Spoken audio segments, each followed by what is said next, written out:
Os irmãos, quero passar a palavra nesse momento para o nosso irmão presbítero Roberto Pereira. Ele esteve de manhã, trouxe a palavra ao nosso coração e agora à noite, da mesma forma. O presbítero Roberto de Brasília, hoje ele está em Recife, é membro e presbítero da Igreja Presbiteriana das Graças, uma igreja também muito envolvida com a obra missionária, e ele faz parte também como membro da organização missionária Help Us God, que é abraço. Isso significa abraço. E ele tem se envolvido nessa obra missionária, seu coração é missionário, e por isso o chamamos para estar aqui nessa nossa conferência. Alguém que está no dia a dia do seu trabalho, mas respirando e pensando também na obra missionária. Ele não tem o seu tempo integral como um pastor, mas tem tempo integral no amor e no envolvimento com as missões. Então, com muita alegria, eu passo a palavra ao nosso irmão. A sua mãe, Dona Perolina, está no hospital. Quero que a igreja, inclusive, lembre de orar por ela. E vamos, neste momento, interceder também pela palavra que o Senhor tem para nós. Abaixa a sua cabeça, meu irmão, e oremos. Pai querido, Pai amado, colocamos no teu altar agora o teu servo. Que ele fale, Pai, segundo a tua santa e divina vontade, segundo a autoridade que só o seu Espírito pode conceder a um servo. Ó Pai, abra o nosso coração também, abra a nossa mente, Pai. Precisamos compreender e repreenda tudo que possa impedir que essa palavra encontre uma terra boa, uma terra que faça com que ela produza frutos, porque a tua palavra não volta vazia, Pai. Ó Senhor Deus, fala ao nosso coração no nome de Jesus e abençoe a Dona Perolina lá no hospital, que o Senhor a abençoe também, coloque a tua mão sobre ela. Oramos no nome de Jesus. Amém, Pai. Deus abençoe, meu irmão. Você vai ficar com ele na mão? Depois eu tiro. Fique à vontade.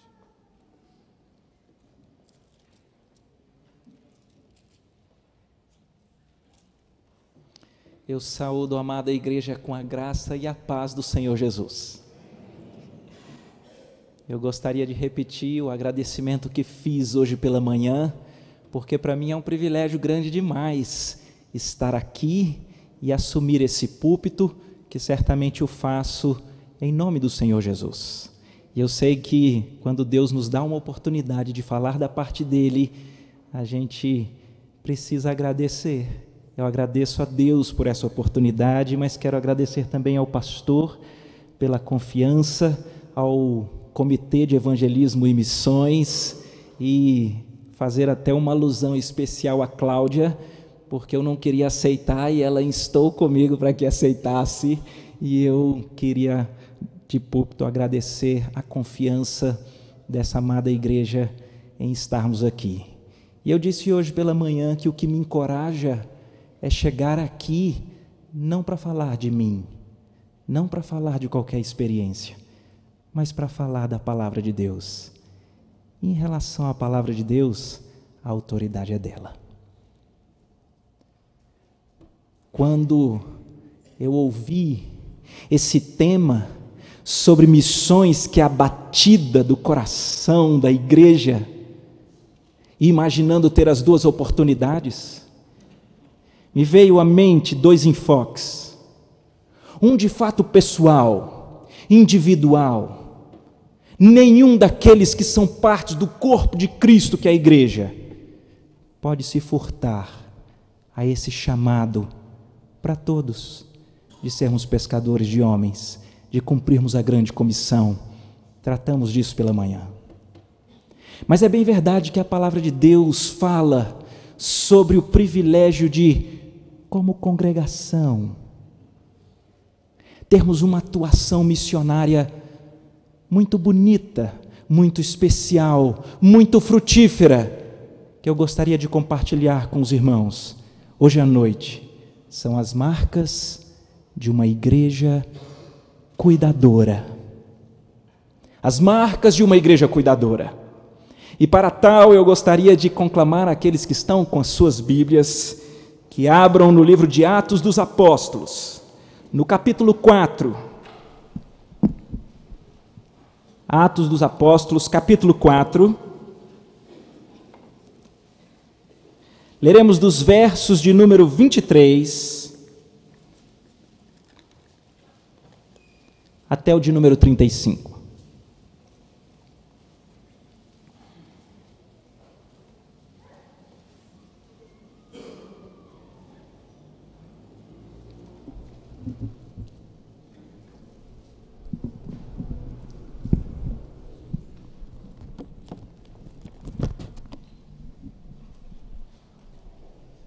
Atos 4, a partir do versículo 23. Uma vez soltos, e o texto está falando de Pedro e João, para contextualizar. Uma vez soltos, procuraram os irmãos, e lhes contaram quantas coisas lhes haviam dito os principais sacerdotes e os anciãos. Ouvindo isto, unânimes, levantaram a voz a Deus e disseram: Tu, soberano Senhor, que fizeste o céu, a terra e o mar e tudo o que neles há, que disseste por intermédio do Espírito Santo, por boca de Davi, nosso pai, teu servo, por que se enfurecem os gentios? E os povos imaginaram coisas vãs. Levantaram-se os reis da terra, e as autoridades ajuntaram-se a uma contra o Senhor e contra o seu ungido, porque verdadeiramente se ajuntaram nesta cidade contra o teu santo servo Jesus, ao qual ungiste Herodes e Pôncio Pilatos, com os gentios e gente de Israel, para fazerem tudo o que a tua mão e o teu propósito predeterminaram. Agora, Senhor, olha para as suas ameaças e concede aos teus servos que anunciem com toda intrepidez a tua palavra, enquanto estendes a mão para fazer curas, sinais e prodígios por intermédio do nome do teu santo servo Jesus. Tendo eles orado, tremeu o lugar onde estavam reunidos. Todos ficaram cheios do Espírito Santo e com intrepidez anunciavam a palavra de Deus. Da multidão dos que creram, era um o coração e a alma. Ninguém considerava exclusivamente sua nenhuma das coisas que possuía. Tudo, porém, lhes era comum.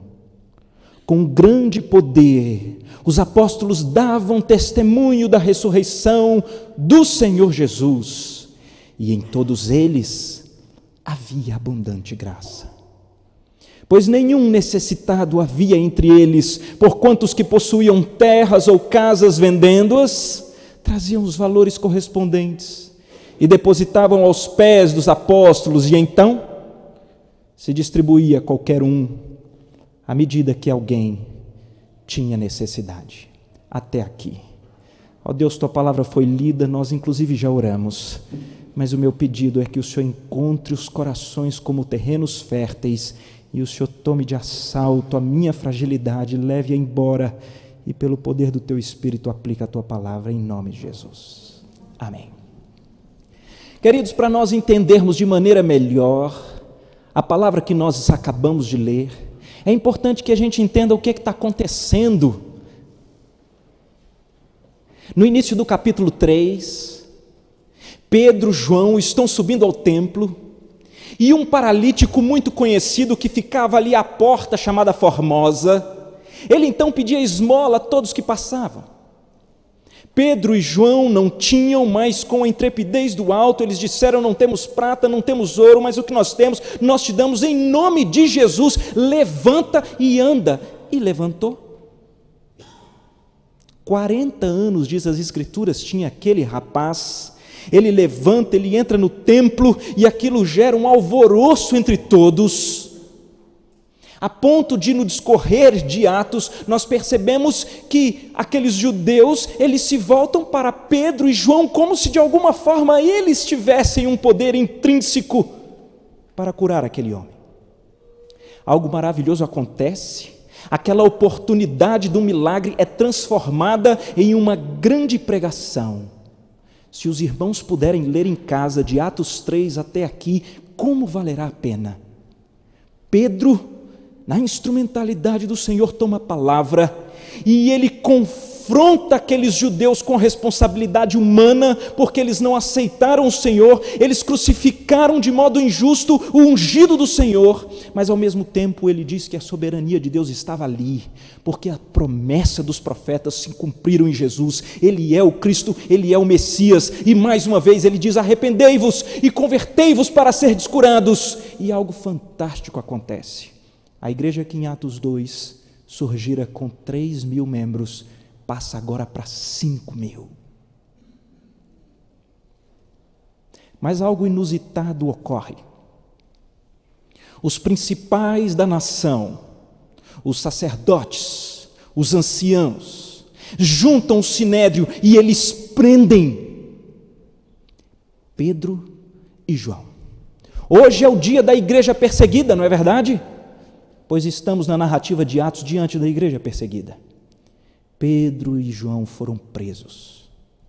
E há um alvoroço muito grande, porque afinal de contas muitos creram em Cristo. O sinédrio fica até meio receoso com o que está acontecendo com a palavra desses homens. Então eles põem o dedo na cara de Pedro, de João e dizem: vocês não preguem mais no nome de Jesus. E a gente vê aqueles homens dizendo: julgai se é justo nós obedecermos a vocês e não a Deus. Nós não podemos deixar de falar das coisas que vimos e ouvimos. E o texto termina logo antes da parte que nós lemos, verso 20, aí, apenas para contextualizar nessa introdução que acabo de fazer, eles dizem: pois nós não podemos deixar de falar das coisas que vimos e ouvimos. Então o verso 21 diz que aquelas autoridades insistem na ameaça. Depois disso, ameaçando-os mais ainda, os soltaram, não tendo como castigar por causa do povo, porque todos glorificavam a Deus pelo que acontecera. É exatamente nesse ponto que me chama a atenção as marcas de uma igreja cuidadora. Pedro e João são usados por Deus, um milagre acontece, a pregação é realizada, muitos se convertem, mas uma grande perseguição se instaura. E parece que ela vai como uma flecha no coração desses dois irmãos queridos nossos, Pedro e João. Porque o texto diz que quando eles saem dali, no meio da ameaça, eles têm para onde ir. E essa talvez seja a primeira marca da igreja cuidadora. Ela é acolhedora. O texto diz que Pedro e João, eles procuram os irmãos. Agora deixe-me dizer uma coisa para vocês. Eles não procuram os irmãos como muitas vezes se estabelece uma relação profissional com os missionários, de envio de relatórios devidamente formatados, com o português corrigido, com as informações que muitas das vezes é o que a igreja quer receber, porque afinal de contas ela recebe a prestação de contas. Não, não é assim. Uma coisa que me chama muito a atenção nesse texto é que quando eles procuram os irmãos, reparem comigo no verso 23, uma vez soltos, procuravam os irmãos e lhes contaram o quê? Lhes contaram quantas coisas lhes haviam dito os principais sacerdotes e os anciãos. Não entendi. Espera aí. Esses homens acabam de experimentar um milagre de um paralítico sendo curado. Esses homens acabam de experimentar no início do capítulo 3, eles acabam de experimentar um acréscimo na igreja de 2.000 convertidos. Mas quando eles procuram os irmãos, eles procuram para abrir o coração, porque há um negócio lá que está doendo. São profundas ameaças. O texto diz que Pedro e João procuram os irmãos para dizer aquilo que os sacerdotes e os anciãos estavam dizendo. E o que é que eles estavam dizendo, queridos? Eles estavam ameaçando eles de morte. Sabe o que me chama a atenção?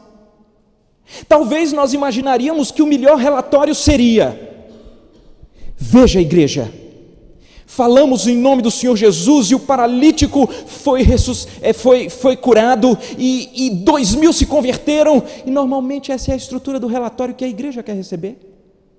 Mas uma igreja acolhedora, ela é um lugar de refúgio para que os missionários possam abrir os seus corações. Aqui aqueles homens chegam para dizer do medo, chegam para dizer do receio, chegam para dizer das ameaças. E isso fica muito claro quando a gente observa a oração que é feita. A oração que é feita é exatamente a respeito das ameaças. E eu vou dizer para os irmãos, quando eu então aderi a essa organização missionária, esse foi um dos temas que me chamou a atenção, porque eu era acostumado a esse tipo de relacionamento meio que profissional com missionários. No momento em que você abre a sua casa, se vem para cá, quero te receber na minha casa, fica aqui, ou o contrário, você tira partes das suas férias para talvez ter momentos de lazer com a família, mas também para viajar, para ir lá, no campo, na casa dos missionários. E eu quero dizer para os irmãos como é impressionante.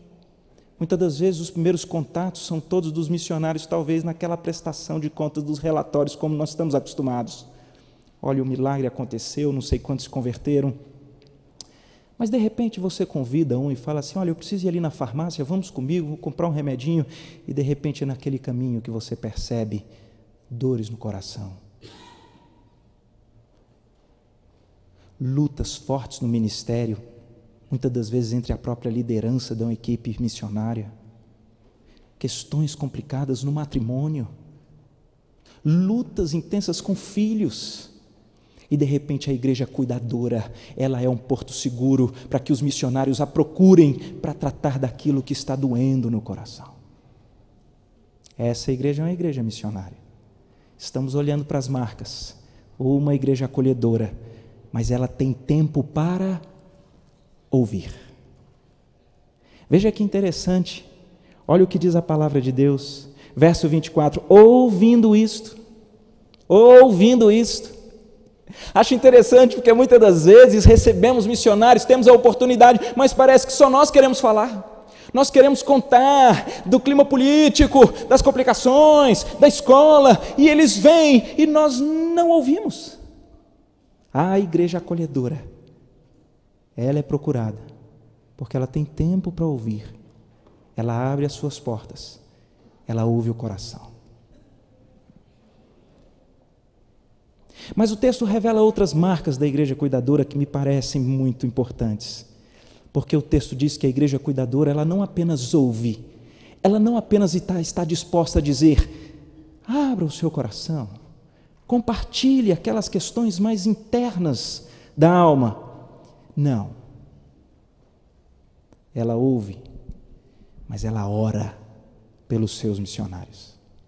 Eu acho interessante, porque eles ouvem a dor da alma daqueles missionários, homens que têm um chamado especial, Pedro, João, e eles oram por eles. Talvez porque uma igreja que é uma igreja cuidadora, ela sabe que há uma ferramenta dos céus que temos, que é a oração. O Senhor nos estimula a oração, é a palavra quem diz: orai uns pelos outros para sermos curados. Muito pode por sua eficácia a súplica do justo.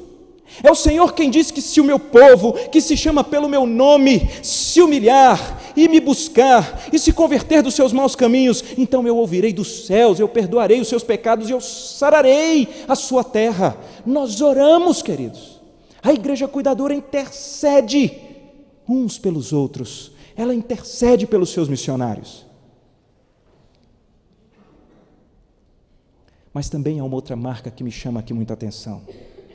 A igreja cuidadora, que abençoa os seus missionários, ela é acolhedora, ela tem tempo para ouvir, ela ora pelos seus missionários, mas ela pastoreia os seus missionários com uma teologia sadia.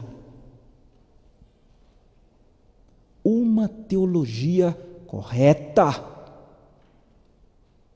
Eu acho interessante, queridos, os irmãos recebem Pedro e João. Como é o conteúdo da oração, como é o conteúdo do encorajamento, como é o conteúdo do pastoreio. Eles começam: tu, ó soberano Senhor, que criastes os céus e a terra e tudo que neles há. Isso é sadio, queridos. Precisamos, nos nossos relacionamentos da comunhão, que é o tema desse ano, precisamos, como igreja acolhedora dos missionários, pastorearmos o coração do missionário com aquilo que de melhor podemos dar, que é a verdade sobre o nosso Deus. Sabe qual é um traço lindo, maravilhoso da nossa fé?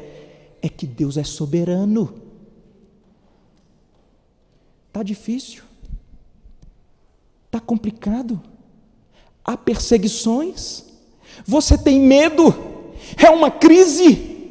Deixa eu lhe dizer uma coisa: o nosso Deus é soberano, Ele criou os céus, criou a terra, criou o mar e tudo que neles há.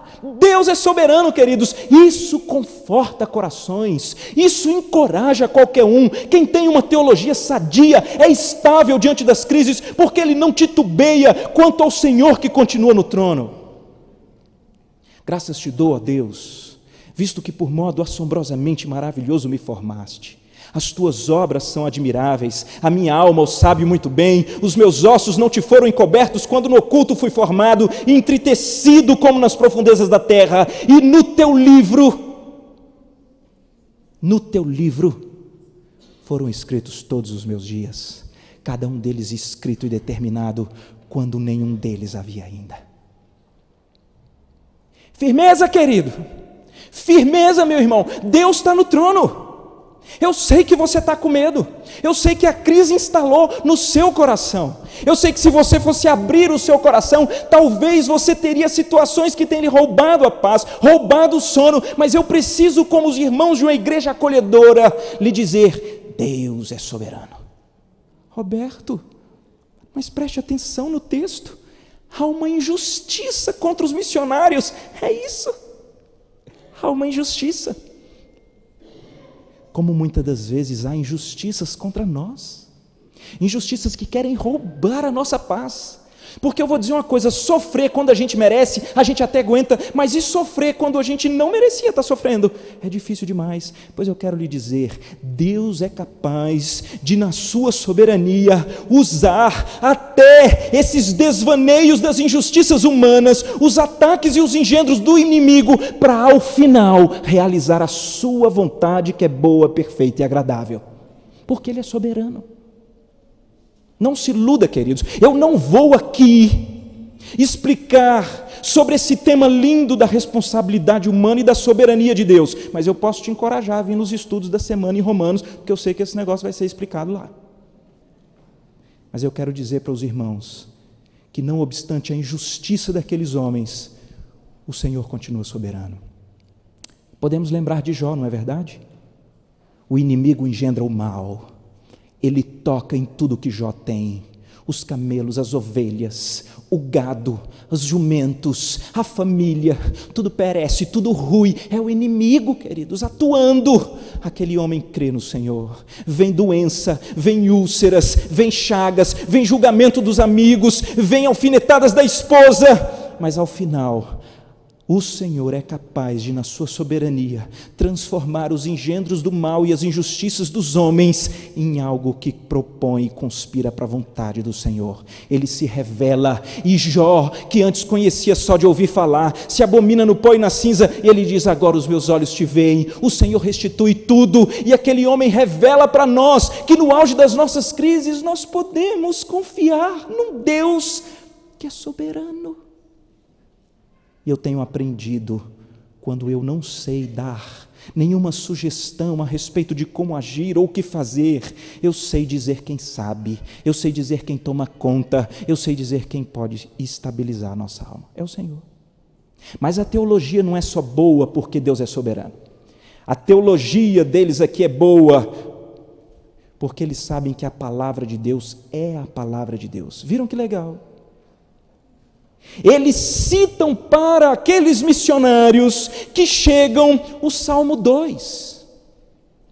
Por que se enfurecem os gentios? Por que os reis da terra se levantam contra o ungido do Senhor?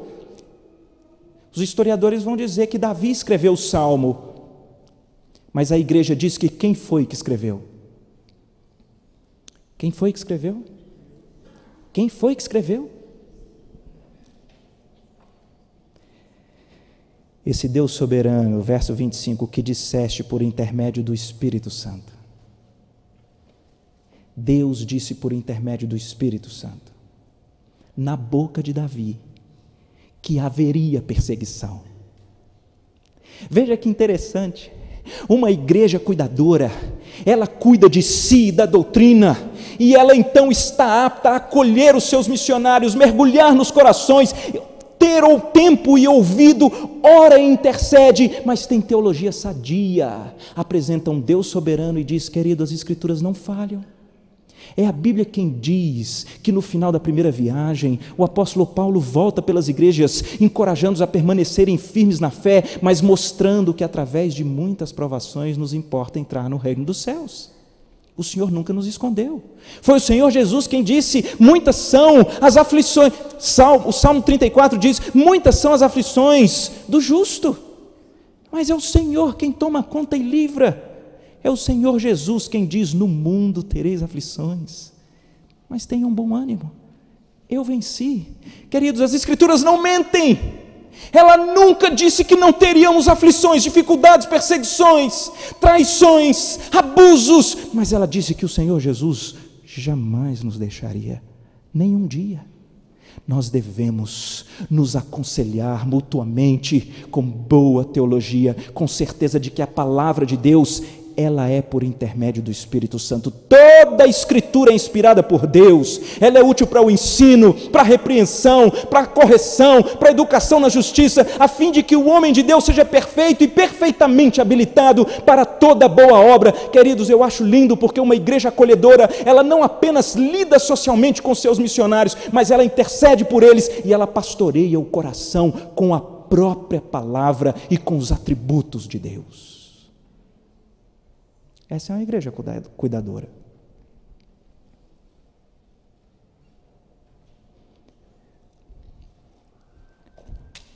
Vou pular uma parte para terminar com ela e ir para o que nós lemos no final, de que em nenhum deles havia necessidade. A Bíblia deixa claro que alguns receberam mais do que outros, alguns tinham mais casas, alguns tinham mais terrenos e chegavam a vender para que ninguém tivesse necessidade.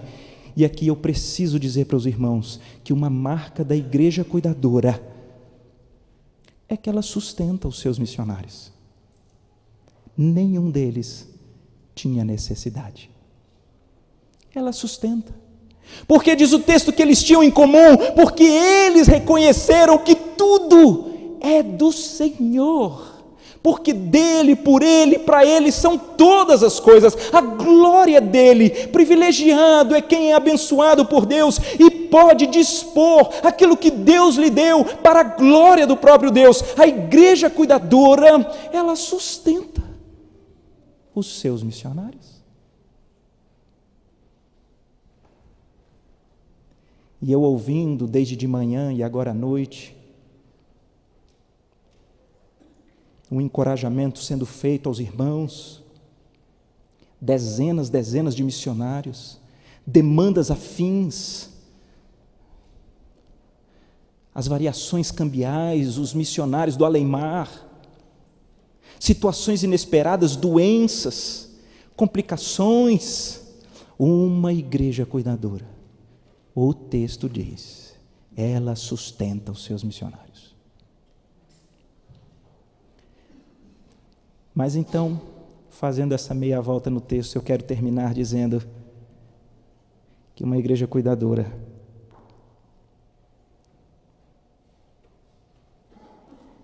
ela tem consciência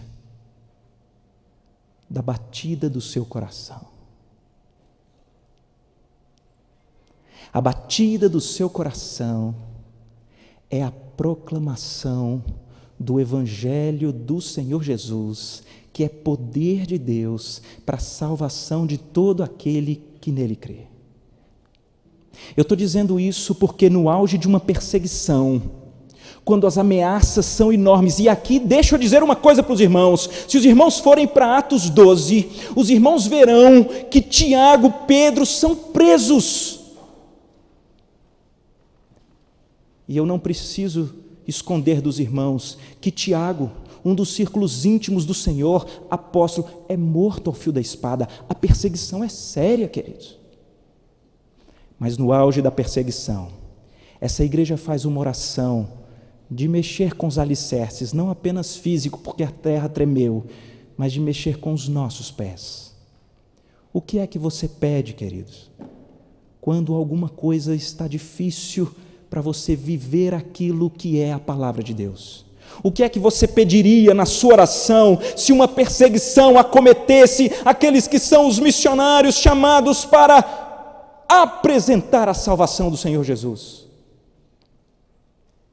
Eu acho lindo porque essa igreja que tem essa teologia boa, que tem a consciência de que a Bíblia é a palavra de Deus, que ela é inspirada pelo Espírito Santo, eles dizem agora, Senhor...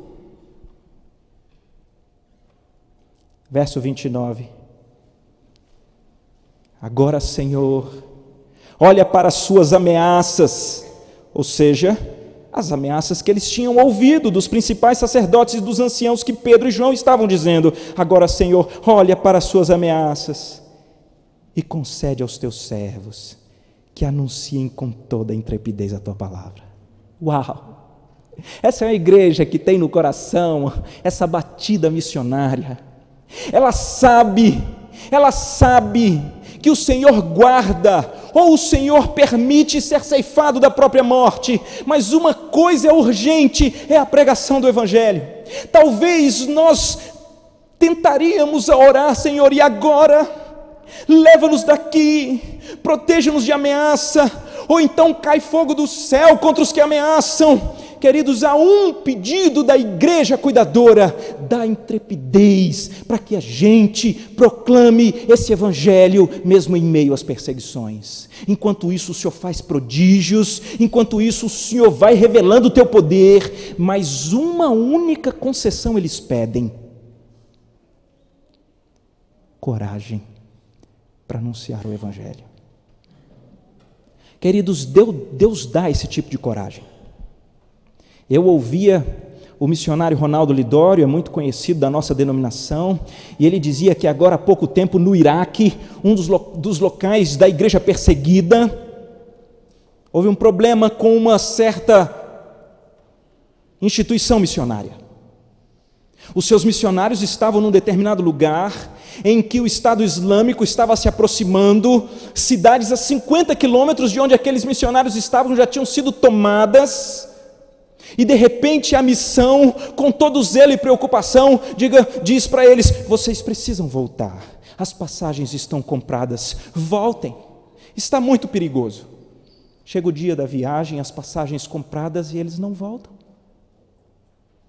A liderança da missão entra em contato com os missionários e diga: escuta, nós temos responsabilidade sobre vocês, vocês possuem as igrejas enviadoras, nós estamos cientes dos problemas, não podemos ver as coisas acontecerem, vocês têm que voltar. Marcaram mais uma data, aqueles irmãos não voltaram.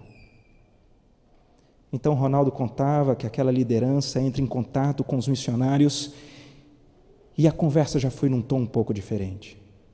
Olha, nós não estamos mais sugerindo, nós não estamos mais dialogando, nós agora, na relação de autoridade que Deus nos constituiu, nós estamos dizendo que os irmãos vão voltar. E o Ronaldo diz que ele então viu, quando num determinado momento aqueles irmãos entram em contato com a sua liderança,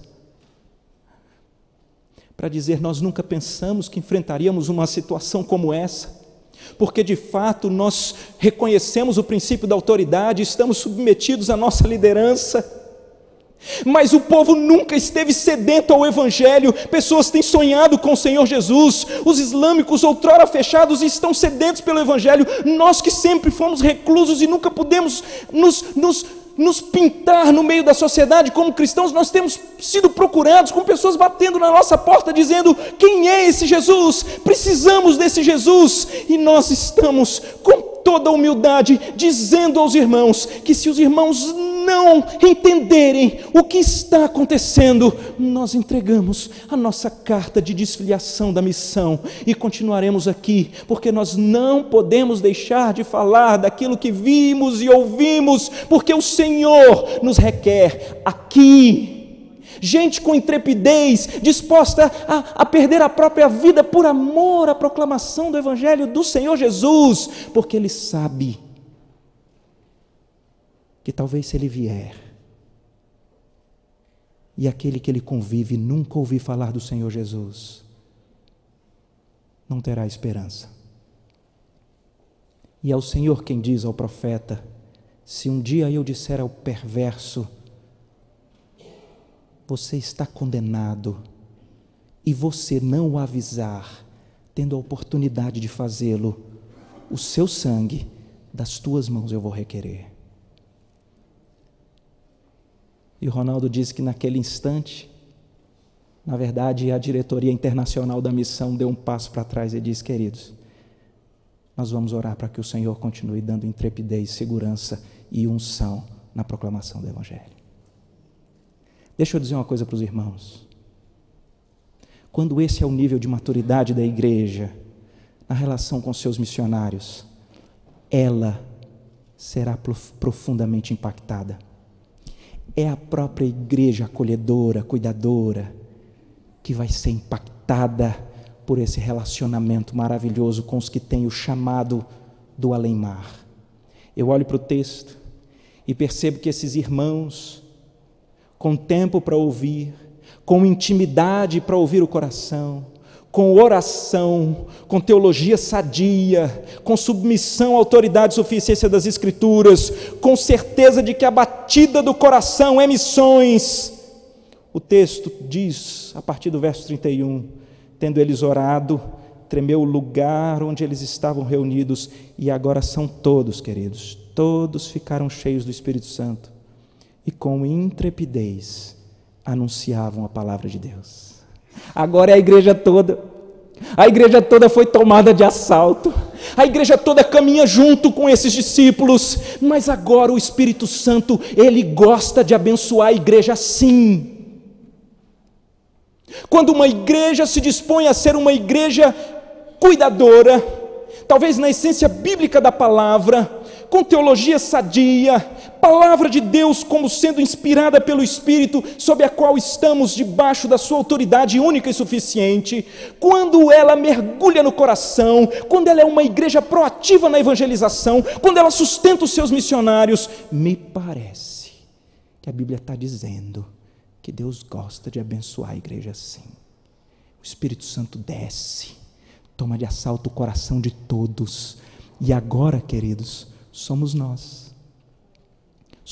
no nosso trabalho, somos nós que naquele elevador do nosso prédio, a gente só diz bom dia, boa tarde, está quente ou está chovendo, e somos nós que agora iremos dizer: Senhor, concede agora intrepidez, coragem, para que a gente fale do Evangelho que salva.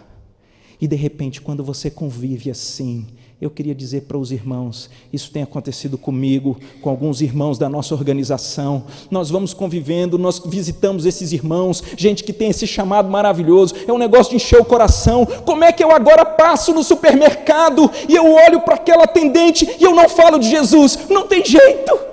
O Espírito Santo me toma de assalto, é um negócio impressionante. Eu tenho um irmão na organização, ele diz: rapaz, eu ando tão constrangido, eu agora tenho que falar. E ele criou uma estratégia. É posto de gasolina, é supermercado, quando ele tira o cartão de crédito, ele entrega o cartão de crédito, ele fica ali se coçando, a hora que a pessoa vai devolver, ele diz: está vendo esse cartão de crédito? E a pessoa diz: estou. Quando eu vejo esse cartão de crédito, eu sempre lembro de uma pessoa. E aí ele espera para ver se a pessoa vai perguntar quem. Se não perguntar, ele diz: quer saber quem? Né? Porque às vezes a pessoa não fala, então a gente tem que estar preparado. Quer saber quem? E a pessoa: aham. Então ele diz assim: o cartão de crédito, ele parece que funciona para pagar as nossas contas. Mas no final isso é uma simulação, porque isso tudo chega em casa e eu vou ter que pagar. E então eu me lembro de uma pessoa que pagou todas as minhas dívidas. Aí a pessoa já fica quase querendo saber quem é. Eu me lembro de uma pessoa que pagou todas as minhas dívidas. E ele nunca me cobrou e nunca vai cobrar. Se a pessoa perguntar quem é, ele diz, senão ele fala: quer saber quem é? Então ele diz: o nome dessa pessoa é Jesus. Todas as minhas dívidas com aquele que me criou foram pagas por Jesus quando ele morreu na cruz por mim. E ele me libertou, me salvou. Isso mudou a minha vida. Todo o cartão. E sabe o que é isso? Isso é um estímulo que vem depois que você se engaja como igreja cuidadora. Eu vou terminar, senão o pastor Obedes vai vir e vai ficar aqui do meu lado.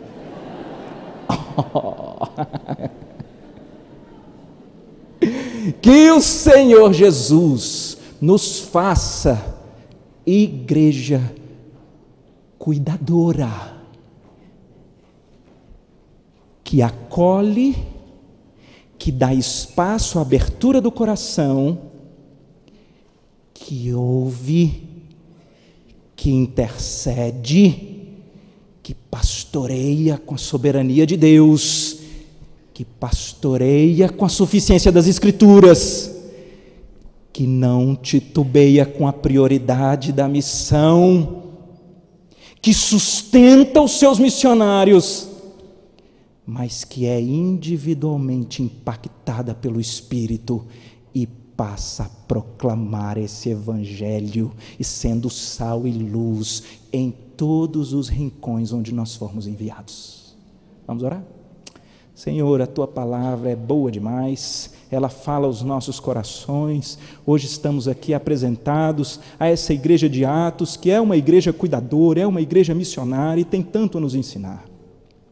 O meu pedido, Pai, é que essa igreja, que é reconhecidamente uma igreja cuidadora, uma igreja missionária, ela mergulhe nas sagradas letras para ser essa igreja missionária, onde o resultado final será um derramamento do Espírito que nos transforme a todos e nos impacte a sairmos dos nossos bancos, engrossando as fileiras daqueles que não podem se silenciar, mesmo diante das perseguições, das dificuldades que esse mundo nos apresenta, e que assim o Senhor seja glorificado nessa igreja. Amém e amém.